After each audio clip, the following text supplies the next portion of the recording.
Assalamualaikum. Selamat datang di channel Cerita Novika 2. Semoga hari ini teman-teman dalam keadaan sehat walafiat dan senantiasa diberikan kebahagiaan sepanjang hari. Pak Rizal memulai harinya seperti biasa. Matahari pagi memancarkan sinarnya ke jendela kaca toko batik miliknya, menciptakan permainan cahaya indah di antara kain-kain bermotif yang tergantung rapi. Toko batik Cahaya Warisan adalah salah satu toko paling terkenal di kota kecil itu.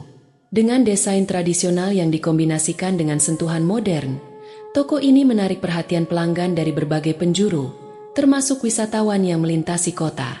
Pak Rizal adalah seorang pria berusia 50-an dengan senyum ramah dan penampilan bersahaja. Ia mewarisi toko ini dari ayahnya dan berhasil mengembangkan usahanya hingga mencapai kesuksesan yang tak pernah ia bayangkan. Hidupnya tampak sempurna, keluarga yang harmonis, bisnis yang berkembang, dan komunitas yang menghormatinya. Namun, kehidupan damai itu mulai berubah tanpa peringatan. Hari itu dimulai seperti biasa, hingga siang menjelang. Seorang pelanggan wanita, seorang wisatawan muda, sedang melihat-lihat kain batik ketika tiba-tiba ia berteriak kaget. Sebuah kain batik jatuh dari rak atas, nyaris menimpanya. Pak Rizal buru-buru meminta maaf dan membantu membereskan kain itu. Ia mencoba menganggap kejadian itu sebagai angin yang kebetulan bertiup kuat. Namun, keanehan tidak berhenti di situ. Beberapa hari berikutnya, barang-barang di toko mulai jatuh tanpa alasan yang jelas. Rak-rak yang sebelumnya kokoh tiba-tiba bergoyang, dan barang-barang terjatuh bahkan ketika toko sedang sepi. Awalnya, Pak Rizal berpikir bahwa ini hanya masalah teknis. Ia memanggil tukang untuk memeriksa rak-raknya, tetapi tidak ditemukan masalah apapun. Tak lama setelah kejadian itu, seorang pelanggan tetap, Bu Sulastri, mengalami hal aneh. Ia baru saja selesai membeli beberapa helai kain batik ketika tiba-tiba ia mengeluh pusing dan mual. Pak Rizal membantunya duduk dan memberikan air putih.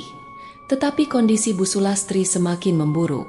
Ia terpaksa dipanggilkan ojek untuk membawanya pulang. "Ini aneh sekali, Pak Rizal," ujar Bu Sulastri dengan suara lemah sebelum pergi. "Saya biasanya sehat-sehat saja." Keadaan ini membuat Pak Rizal merasa tidak nyaman. Ia mencoba mencari penjelasan rasional. Mungkin makanan yang dimakan Bu Sulastri sebelumnya atau udara di toko yang kurang segar. Namun, semakin hari, semakin banyak pelanggan yang mengeluh merasa tidak enak badan setelah berkunjung ke tokonya. Kejadian aneh lainnya adalah munculnya bau busuk yang menyengat di salah satu sudut toko. Pak Rizal, bersama pegawainya, mencari sumber bau tersebut. Mereka mengira mungkin ada tikus mati yang terjebak di antara rak. Tetapi pencarian mereka tidak membuahkan hasil. Bau itu muncul dan hilang dengan sendirinya, membuat suasana toko semakin tidak nyaman. Para pegawai mulai merasa takut. Mereka membicarakan kejadian aneh ini dengan berbisik-bisik di belakang Pak Rizal. Beberapa dari mereka bahkan membawa jimat kecil untuk melindungi diri. Meskipun tidak percaya pada hal-hal mistis, Pak Rizal tidak bisa mengabaikan ketakutan yang mulai menyelimuti semua orang di toko itu. Puncak dari semua kejadian aneh itu terjadi pada suatu pagi. Pak Rizal datang lebih awal untuk membuka toko. Ketika ia membuka pintu depan, ia melihat sesuatu yang aneh di ambang pintu. Seekor burung mati tergeletak di sana. Namun, ini bukan burung mati biasa. Tubuh burung itu penuh dengan jarum-jarum kecil yang tertancap di sayap dan tubuhnya. Pak Rizal terkejut dan bergidik. Ia memanggil salah satu pegawainya untuk menunjukkan temuan itu. Tetapi saat pegawai itu datang, burung itu tiba-tiba lenyap tanpa jejak. "Tadi ada di sini," kata Pak Rizal bingung. Pegawainya hanya mengangguk dengan wajah pucat, jelas merasa ketakutan. Pak Rizal mulai merasa ada sesuatu yang tidak beres.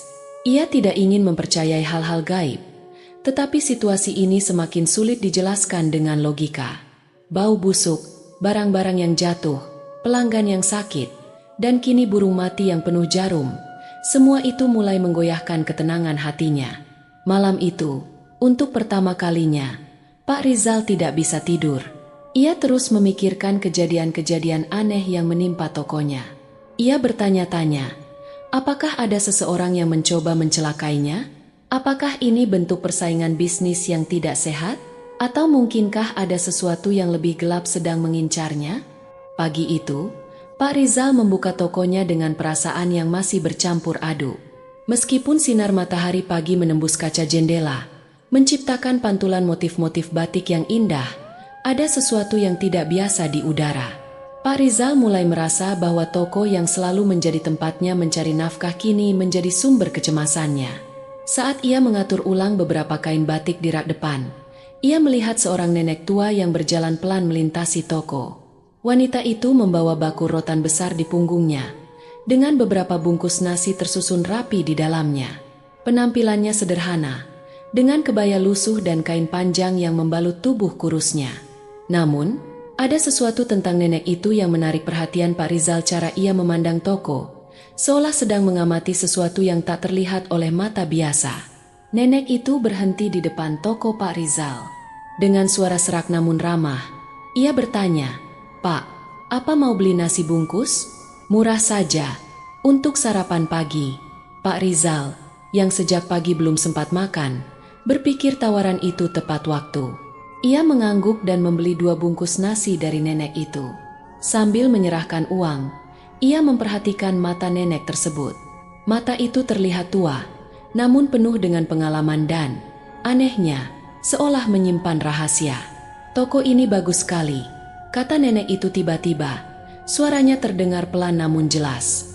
"Tapi hati-hati, Pak, kadang sesuatu yang indah menarik perhatian yang tidak seharusnya." Pak Rizal tersentak mendengar kalimat itu. Ia tidak yakin apa yang dimaksud nenek itu, tetapi nadanya terdengar seperti peringatan. Hari-hari berikutnya, nenek itu mulai sering terlihat di sekitar toko. Setiap pagi, ia datang menjual nasi bungkus, dan setiap kali, ia terlihat memperhatikan toko dengan tatapan tajam. Pak Rizal mulai merasa penasaran, tetapi ia terlalu sibuk untuk memikirkan lebih jauh. Pada suatu pagi, saat toko masih sepi, nenek itu mendekati Pak Rizal dengan tatapan serius. "Pak," katanya, "boleh saya bicara sebentar?" Pak Rizal mengangguk, meskipun ia tidak tahu apa yang akan dibicarakan. Nenek itu duduk di kursi kecil dekat pintu masuk toko, lalu berkata, "Ada energi gelap di tempat ini. Saya merasakannya sejak pertama kali lewat di depan toko ini." Pak Rizal terdiam. Kata-kata nenek itu membuat bulu kuduknya berdiri. Ia mencoba menyangkalnya dengan logika, tetapi mengingat kejadian-kejadian aneh yang terjadi belakangan ini, sulit baginya untuk tidak merasa resah. "Saya tidak tahu apa yang sedang terjadi, tapi ini bukan sesuatu yang biasa," lanjut nenek itu. "Jika tidak segera ditangani, bisa saja ada hal buruk yang akan menimpa." Pak Rizal ingin bertanya lebih banyak, tetapi nenek itu segera bangkit. Sebelum pergi, ia menambahkan, "Jika Bapak butuh bantuan, saya ada di sini setiap pagi." Beberapa hari kemudian, ketika Pak Rizal merasa situasi semakin memburuk, bau busuk di sudut toko semakin menyengat, dan pegawainya mulai mengeluh sakit kepala tanpa sebab, ia memutuskan untuk berbicara lagi dengan nenek itu. Pagi itu, saat nenek datang dengan baku rotannya, Pak Rizal memanggilnya ke dalam toko. Nenek itu duduk dengan tenang dan mendengarkan cerita Pak Rizal tentang semua kejadian aneh yang menimpa tokonya. Setelah mendengarkan dengan seksama, nenek itu mengeluarkan sesuatu dari dalam bajunya. Sebuah bungkus kecil dari daun pisang yang diikat dengan benang merah. "Ini," katanya, "Bapak simpan di tempat yang paling aman di toko ini. Bungkus ini akan melindungi dari energi gelap yang mencoba masuk." Pak Rizal menerima bungkus itu dengan ragu. Ia tidak tahu apakah harus mempercayai nenek itu atau tidak. Logikanya masih menolak gagasan tentang hal-hal mistis, tetapi hatinya berkata lain. Ia mengucapkan terima kasih dan menyimpan bungkus itu di laci meja kasir. Hari itu, Pak Rizal tidak bisa berhenti memikirkan apa yang dikatakan nenek tersebut. Apakah benar ada energi gelap di tokonya? Dan jika benar, apakah bungkus daun kecil itu benar-benar bisa melindunginya? Namun, satu hal yang pasti, sejak kehadiran nenek penjual nasi bungkus, Pak Rizal merasa sedikit lebih tenang. Meskipun ia belum sepenuhnya yakin, ia mulai merasakan bahwa ada seseorang di sisinya yang mungkin benar-benar peduli. Hari-hari berikutnya, kehidupan di toko batik, Cahaya Warisan, berubah dari penuh kegembiraan menjadi penuh ketegangan. Setelah peringatan dari nenek penjual nasi bungkus dan bungkus daun yang ia tinggalkan, Pak Rizal merasa lebih waspada terhadap setiap kejadian aneh di tokonya. Namun, bukannya membaik, situasi justru semakin memburuk. Salah satu pekerja Pak Rizal, Yanti, tiba-tiba jatuh sakit. Pada pagi itu, Yanti tampak lesu saat datang bekerja, tetapi ia tetap mencoba melaksanakan tugasnya. Namun, ketika siang menjelang, ia mulai mengeluh pusing dan lemas. Wajahnya memucat, dan ia jatuh pingsan di tengah toko. Pak Rizal langsung memanggil ojek untuk membawa Yanti pulang. Ia juga menyarankan Yanti untuk memeriksakan diri ke dokter. Namun, malam harinya, ia menerima kabar bahwa dokter tidak menemukan penyakit apapun. Kondisi Yanti tetap memburuk, bahkan mulai mengigau tentang sosok bayangan hitam yang terus menghampirinya. Tidak hanya itu, kaca etalase toko tiba-tiba pecah tanpa sebab. Kejadian itu terjadi di siang bolong, ketika toko sedang ramai oleh pelanggan. Suara kaca pecah yang keras membuat semua orang di dalam toko terkejut. Pecahan kaca berhamburan di lantai, tetapi tidak ada tanda-tanda benda yang menyebabkan pecahnya kaca tersebut. Seolah itu belum cukup, beberapa pelanggan tetap Pak Rizal berhenti datang ke tokonya. Ketika ia mencoba menghubungi mereka untuk menanyakan kabar, alasan mereka beragam, tetapi semuanya terdengar ganjil. Ada yang mengaku merasa tidak nyaman berada di toko, ada yang mengeluh merasa pusing setiap kali datang, dan ada yang bahkan tidak memberikan alasan sama sekali. Suatu pagi, Pak Rizal memutuskan untuk membersihkan sudut-sudut toko yang jarang tersentuh. Ia berharap ini bisa menghilangkan bau busuk yang terus mengganggu. Namun, saat memindahkan tumpukan kain lama di sudut toko, ia menemukan sesuatu yang membuat darahnya membeku. Di balik kain-kain itu, terdapat segumpal tanah yang bercampur dengan benda-benda aneh potongan rambut, kuku, dan sebuah boneka kecil dari kain lusuh dengan jarum yang tertancap di seluruh tubuhnya. Pak Rizal mundur beberapa langkah, terkejut sekaligus ngeri. Ia segera memanggil salah satu pegawainya. Namun ketika pegawai itu tiba, benda-benda itu sudah tidak ada lagi. Hanya tanah yang tersisa. Pak Rizal mencoba menghubungkan penemuan itu dengan kejadian-kejadian aneh di tokonya. Ia mulai merasa bahwa semua ini bukan kebetulan. Ada sesuatu atau seseorang yang sengaja mengirimkan energi negatif ke tokonya. Namun, ia tidak tahu siapa yang melakukannya atau apa tujuannya. Malam itu, Pak Rizal mulai merasakan sakit yang aneh di tubuhnya. Rasa nyeri itu dimulai dari punggungnya, menjalar ke seluruh tubuh. Tidak ada tanda-tanda fisik seperti luka atau memar, tetapi rasa sakit itu begitu menusuk hingga membuatnya sulit bergerak. Ia mencoba minum obat pereda nyeri, tetapi efeknya hanya sementara. Rasa sakit itu terus kembali, bahkan semakin parah. Pak Rizal akhirnya memutuskan untuk pergi ke dokter. Namun, seperti Yanti, hasil pemeriksaan menunjukkan bahwa ia dalam kondisi sehat. Tidak ada indikasi penyakit apapun. Dokter hanya menyarankan agar ia beristirahat lebih banyak dan mengurangi stres. Malam itu, rasa sakit yang dirasakan Pak Rizal mencapai puncaknya. Ia tidak bisa tidur dan hanya bisa meringkuk di tempat tidur dengan keringat dingin mengalir deras di dahinya. Di tengah rasa sakit itu, ia mendengar suara-suara aneh, suara bisikan samar yang seolah berasal dari sudut-sudut gelap rumahnya. Suara itu semakin lama semakin jelas, hingga akhirnya membentuk kalimat, "Tinggalkan tempat itu, atau kau akan binasa." Pak Rizal merasa ketakutan luar biasa. Ia menyadari bahwa ini bukan lagi masalah biasa. Kejadian-kejadian aneh di tokonya, sakit yang ia rasakan, dan suara-suara itu semuanya tampak seperti peringatan dari kekuatan yang tidak bisa ia jelaskan dengan logika. Dengan sisa keberanian yang dimilikinya, ia memutuskan untuk menemui nenek penjual nasi bungkus keesokan paginya. Ia sadar bahwa ia tidak bisa menghadapi ini sendirian. Jika nenek itu benar-benar mengetahui sesuatu tentang energi gelap yang menghantui tokonya, maka ia adalah satu-satunya harapan Pak Rizal untuk menemukan jawaban. Pagi itu, Pak Rizal menunggu di depan toko dengan wajah yang suram. Ia tidak membuka tokonya seperti biasa. Sebaliknya, ia duduk di bangku kecil dekat pintu masuk, memandangi jalanan yang sepi sambil berharap nenek penjual nasi bungkus segera datang. Semalaman ia tidak bisa tidur.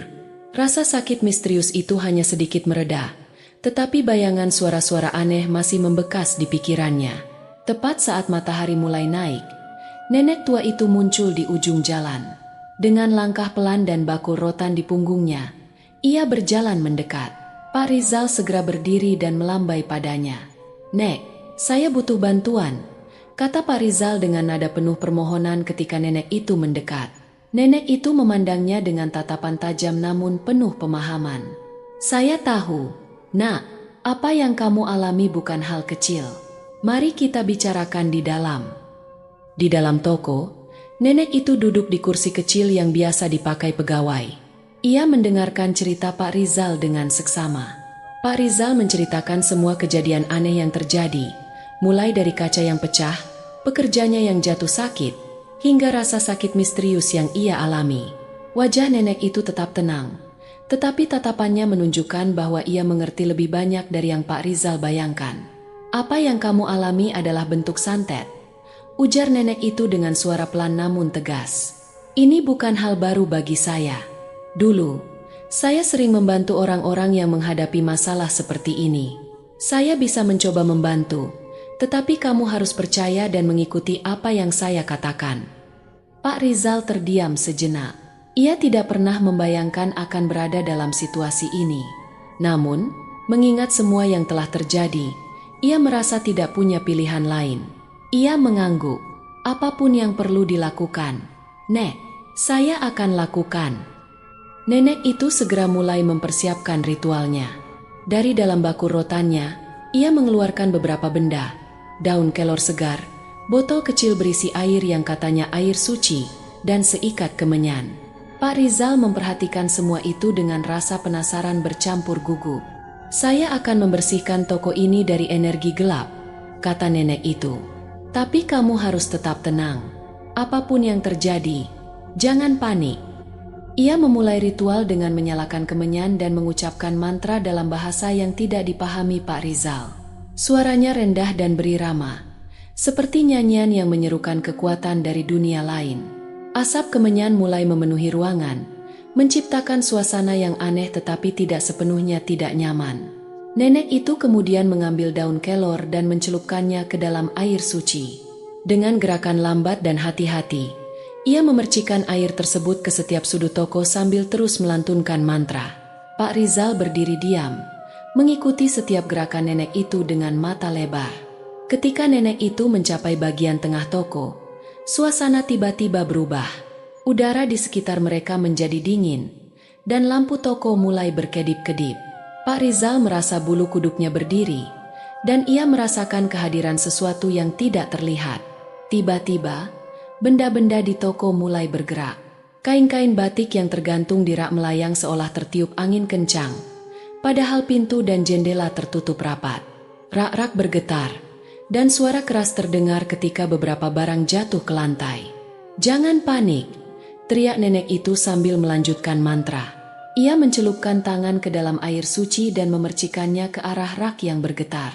Gerakan itu diikuti oleh suara desisan tajam, seperti sesuatu yang terbakar.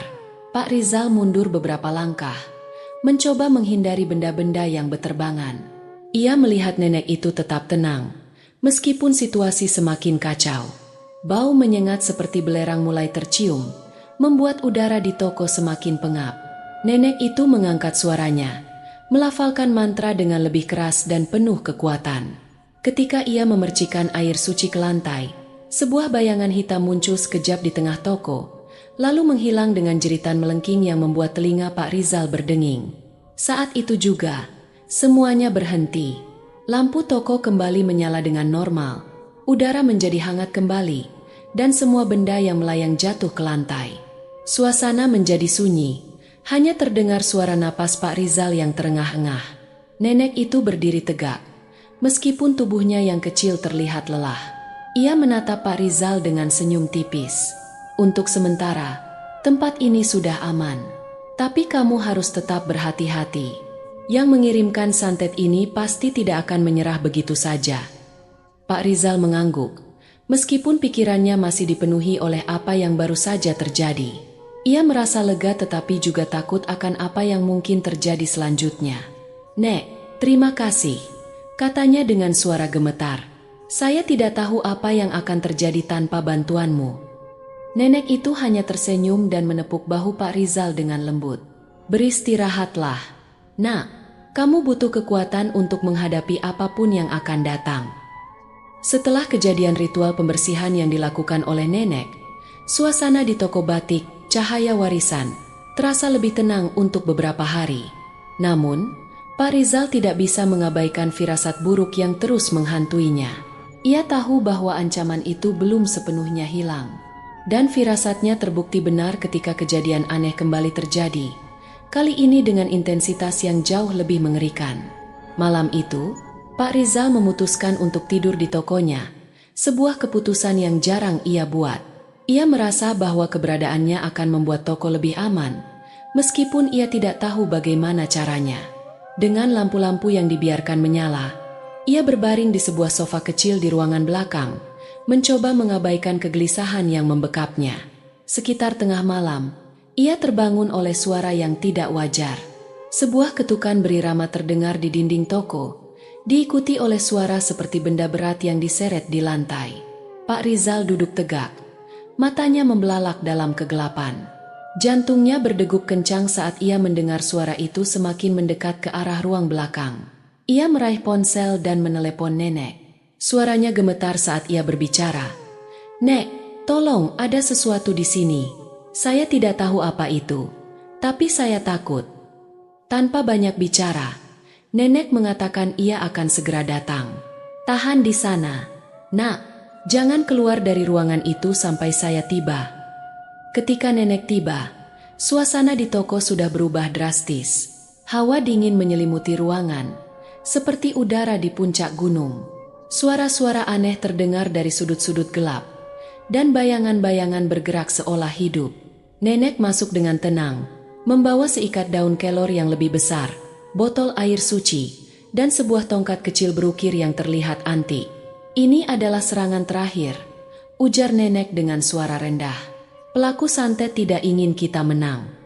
Pak Rizal menelan ludah, merasa jantungnya hampir melompat keluar dari dadanya. Ia berdiri di belakang nenek, mencoba menemukan keberanian dari ketenangan wanita tua itu. Di tengah ritual yang mulai dilakukan nenek, suasana di toko menjadi semakin mencekam. Lampu-lampu berpendar, udara terasa semakin dingin, dan suara-suara aneh semakin jelas. Namun, nenek tetap tenang, melafalkan mantra dalam bahasa kuno sambil mengayunkan tongkatnya ke berbagai arah. Tiba-tiba, nenek berhenti. Ia menutup matanya, seolah mendengarkan sesuatu yang hanya bisa ia dengar. Setelah beberapa saat, ia membuka matanya kembali dan menatap Pak Rizal dengan tatapan tajam. "Orang yang mengirimkan ini adalah seseorang yang kamu kenal," kata nenek. "Dia iri dengan kesuksesanmu. Namanya Pak Roni." Pak Rizal terpaku. Nama itu membuat darahnya mendidih. Pak Roni adalah pemilik toko batik lain yang lebih kecil di ujung jalan. Meskipun hubungan mereka tampak baik di permukaan, Pak Rizal tahu bahwa ada ketegangan di antara mereka. Pak Roni pernah mengeluhkan bahwa toko Pak Rizal mencuri pelanggan-pelanggannya. "Dia menggunakan orang pintar untuk mengirimkan ini," lanjut nenek. "Tapi jangan khawatir, kita bisa mengatasinya. Namun, kamu harus siap dengan konsekuensi. Setelah ini, kamu mungkin akan kehilangan beberapa hal untuk mendapatkan kedamaian." Pak Rizal tidak tahu harus berkata apa. Ia hanya mengangguk, merasa bahwa ia tidak punya pilihan lain selain mempercayai nenek. Nenek melanjutkan ritual dengan intensitas yang lebih besar. Asap kemenyan memenuhi ruangan, menciptakan pola-pola aneh di udara. Ia memercikan air suci ke lantai, dinding, dan langit-langit, melantunkan mantra dengan suara yang semakin keras. Ketika ia memukul tongkatnya ke lantai, suara keras menggema, seolah-olah bumi sendiri sedang berguncang. Bayangan-bayangan gelap di toko mulai bergerak liar, seolah-olah mereka melawan. Suara jeritan terdengar, tidak jelas dari mana asalnya, tetapi membuat bulu kuduk Pak Rizal berdiri. Rak-rak kembali bergetar, dan beberapa barang jatuh ke lantai. Dengan satu pukulan terakhir tongkatnya ke lantai, nenek berteriak, "Pergi! Jangan pernah kembali!" Jeritan panjang terdengar, diikuti oleh keheningan total. Udara di toko perlahan kembali hangat, dan lampu-lampu berhenti berkedip. Namun, nenek terlihat sangat lelah. Ia hampir jatuh ke lantai, tetapi Pak Rizal dengan cepat menangkapnya. "Nenek baik-baik saja?" tanya Pak Rizal dengan cemas. Nenek tersenyum lemah. "Aku sudah tua, Nak. Ritual seperti ini menguras tenaga. Tapi tenang saja, energi gelap itu sudah pergi. Yang perlu kamu lakukan sekarang adalah menghadapi pelakunya dengan bijak. Jangan balas dendam, tapi buatlah ia sadar akan kesalahannya." Pak Rizal mengangguk, merasa lega tetapi juga menyadari bahwa ini belum sepenuhnya berakhir. Ia harus menghadapi Pak Roni dan mencari cara untuk menyelesaikan masalah ini tanpa memperkeruh keadaan. Pagi itu, toko batik Cahaya Warisan kembali dipenuhi oleh suara riuh pelanggan. Aroma kain batik yang baru saja selesai disetrika menguar lembut, bercampur dengan tawa pekerja yang kini kembali sehat dan bersemangat. Pak Rizal berdiri di belakang kasir, melihat pemandangan yang sudah lama tidak ia nikmati, toko yang ramai dan penuh kehidupan. Setelah malam penuh ketegangan itu, segalanya berangsur-angsur membaik. Tidak ada lagi suara-suara aneh, bayangan gelap, atau kejadian misterius. Bahkan rasa sakit yang sempat menghantuinya menghilang begitu saja. Meski tubuhnya masih terasa lelah, ada kedamaian baru yang mengalir dalam dirinya. Namun, satu hal yang terus mengganggu pikirannya adalah bagaimana ia harus berterima kasih kepada nenek tua yang telah menyelamatkannya dari kegelapan yang hampir menghancurkan hidupnya. Hari-hari setelah ritual besar itu, Pak Rizal mulai membenahi tokonya. Ia meminta para pekerjanya untuk membersihkan setiap sudut toko, mengganti kain-kain yang rusak, dan memperbaiki rak yang hancur. Ia juga meluangkan waktu untuk berbicara dengan mereka, meminta maaf atas kejadian-kejadian yang telah mereka alami dan berterima kasih atas kesetiaan mereka.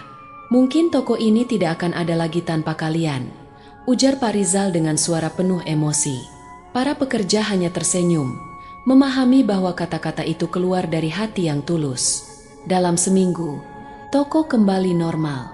Bahkan, pelanggan mulai berdatangan lebih banyak dari sebelumnya, seolah-olah toko itu kini memiliki daya tarik baru yang tidak bisa dijelaskan.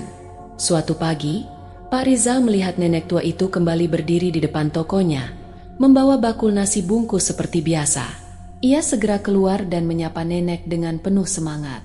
"Nek, masuklah. Saya ingin berbicara," ajaknya sambil tersenyum. Nenek itu mengangguk pelan dan mengikuti Pak Rizal masuk ke dalam toko. Ia duduk di kursi kecil di sudut, sama seperti sebelumnya, dan mendengarkan dengan sabar ketika Pak Rizal mengucapkan rasa terima kasih yang mendalam. "Nek, saya tidak tahu bagaimana saya bisa membalas semua yang sudah nenek lakukan. Tolong, terimalah ini," kata Pak Rizal sambil menyerahkan amplop tebal berisi uang. Namun, nenek hanya menggeleng sambil tersenyum. "Nak, saya tidak butuh uang. Saya melakukan ini karena itu adalah tugas saya sebagai manusia. Cukup doakan saya agar saya selalu diberi kesehatan dan kedamaian." Pak Rizal terdiam sejenak. Ia merasa malu tetapi juga terharu. Nenek tua itu, yang tidak memiliki apa-apa kecuali bakul nasi bungkus dan keyakinan yang kuat, telah mengajarinya pelajaran penting tentang keikhlasan. Apapun yang terjadi, jangan pernah lupakan bahwa dunia ini penuh dengan hal-hal yang tidak terlihat tetapi nyata. Hargai itu, dan hidupmu akan lebih tenang, kata nenek sebelum pamit pergi. Pak Rizal mengantarnya hingga ke pintu, menyaksikan langkah-langkah kecilnya yang pelan tetapi penuh makna. Ia tahu, pertemuan itu mungkin akan menjadi yang terakhir. Hari-hari berlalu, dan Pak Rizal mulai mengubah cara pandangnya terhadap hidup. Ia tidak hanya fokus pada bisnis dan keuntungan, tetapi juga mulai memperhatikan hal-hal spiritual. Ia sering meluangkan waktu untuk berdoa, merenungkan kejadian-kejadian yang telah ia alami, dan menjaga hubungan baik dengan orang-orang di sekitarnya. Ia juga mendatangi Pak Roni, pesaing bisnisnya yang ternyata menjadi dalang di balik santet itu. Dengan hati yang berat tetapi penuh niat baik, ia mengajak Pak Roni berbicara. Saya tidak datang untuk mencari masalah, kata Pak Rizal dengan tenang. Saya hanya ingin kita hidup berdampingan dengan damai. Toko saya dan toko Anda bisa sama-sama sukses tanpa saling merugikan. Pak Roni, yang awalnya tampak canggung, akhirnya mengakui kesalahannya. Ia meminta maaf dan berjanji tidak akan mengulangi perbuatannya. Pak Rizal menerimanya dengan lapang dada, merasa bahwa dendam hanya akan membawa lebih banyak penderitaan. Beberapa tahun kemudian, Pak Rizal mendengar kabar bahwa nenek penjual nasi bungkus itu telah meninggal dunia. Ia merasa kehilangan, tetapi juga merasakan kedamaian aneh yang tidak bisa ia jelaskan. Pada suatu malam, ia bermimpi melihat nenek itu berdiri di depan tokonya, tersenyum seperti biasa. Dalam mimpinya, nenek itu hanya berkata, "Hidupmu akan baik-baik saja, Nak. Aku akan selalu ada, meskipun tidak terlihat." Pak Rizal terbangun dengan air mata mengalir di pipinya. Ia tahu, meskipun nenek itu telah tiada, keberadaannya akan selalu menjadi bagian dari hidupnya. Toko batik, Cahaya Warisan, terus berkembang. Tetapi lebih dari itu, Pak Rizal merasa bahwa ia telah menemukan ketenangan yang berharga. Ketenangan yang hanya bisa datang dari kebaikan hati dan keberanian untuk melawan kegelapan.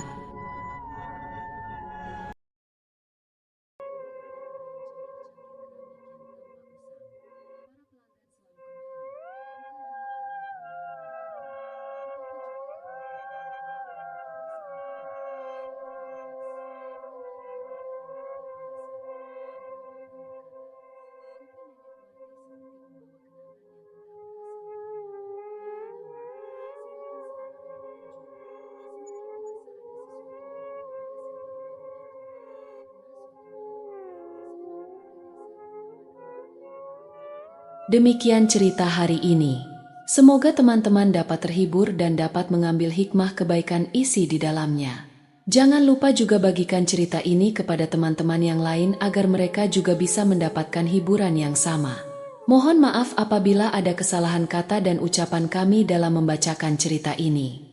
Terima kasih dan wassalamualaikum.